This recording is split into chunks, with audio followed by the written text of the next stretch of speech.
উন্নত জীবনের আশায় ইউরোপে যাত্রা কাল হল ২২ অভিবাসন প্রত্যাশীর জীবনে। খাদ্য ও পানির অভাবে ৬ দিন সাগরে ভেসে থেকে মৃত্যুর কোলে ঢলে পড়েন তারা। এদের মধ্যে ১৮ জনই বাংলাদেশি। প্রাণ হারানোদের মধ্যে এখন পর্যন্ত ৫ জনের পরিচয় মিলেছে, যাদের বাড়ি সুনামগঞ্জ। ১৮ জন লোক মারা গেছে। পরিবারের অভিযোগ, ইউরোপে যেতে জনপ্রতি ১২ লাখ টাকায় চুক্তিতে গত মাসে বাড়ি থেকে রওনা হয় তারা। বিমানযোগে সৌদি আরব ও মিশর হয়ে লিবিয়া নেওয়া হয় তাদের। গত কয়েকদিন তাদের সঙ্গে যোগাযোগ করতে পারছিল না পরিবারগুলো।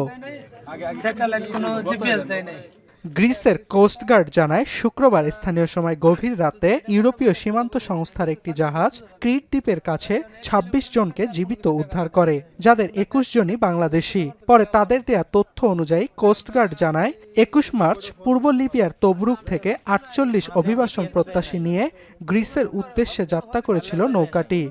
নতুন রিন গভীর থেকে পরিষ্কার করে কাপড়কে রাখে নতুনের মতো উজ্জ্বল। নতুন রিন অ্যাডভান্সড পাউডার। পথে দিক হারিয়ে খাবার ও পানি সংকটে সমুদ্রে ভাসতে থাকে নৌকাটি। বেঁচে ফেরাদের দাবি, এক পাচারকারীর নির্দেশে মরদেহগুলো সমুদ্রে ফেলা হয়। এ ঘটনায় ইতোমধ্যে মানব পাচারকারী সন্দেহে ২ জনকে আটক করা হয়েছে।